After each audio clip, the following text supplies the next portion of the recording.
आंतरराष्ट्रीय purple fest 2025 हा दिव्यांग मेळावा गोवा येथे 9 ऑक्टोबर पासून सुरू होणार आहे।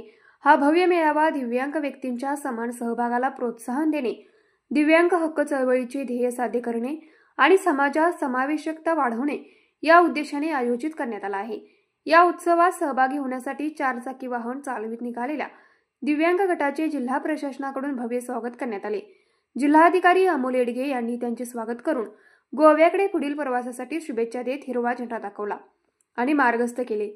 यावेळी कोल्हापूर शहरातील विनय कुमार, मदन मोहन लोहिया, कर्णबधिर विद्यालय, जिज्ञासा मतिमंद शाळा, चेतना मतिमंद शाळा, स्वय मतिमंद शाळा आणि हँडिकॅप व्यवसाय प्रशिक्षण कार्यशाळा या संस्थांच्या दिव्यांग विद्यार्थ्यांनी उपस्थिती लावली। उत्तर प्रदेश, पंजाब आणि मध्य प्रदेशातून 4 चाकी वाहनाने आलेल्या या दिव्यांग गटात कानपूरचे सुनील मंगल यांच्यासह वीरसिंग संधू, बलविंदर सिंग व इतर सहभागींचा समावेश होता।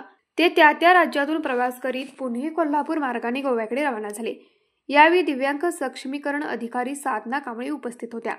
या अभियान यात्रेचा मुख्य उद्देश दिव्यांगांमध्ये स्वावलंबनाची भावना निर्माण करणे, त्यांना क्रीडा आणि सामाजिक उपक्रमांमध्ये सक्रिय सहभाग होण्यास प्रेरित करणे आणि समाजात सकारात्मक दृष्टिकोन पसरवणे हा आहे।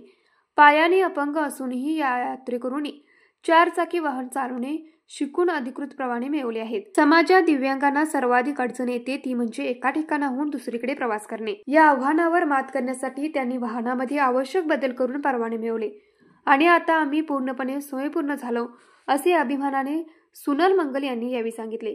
यातील वीरसिंग संधू हे दिव्यांग क्रिकेटपटू म्हणून भारताकडून खेळतात।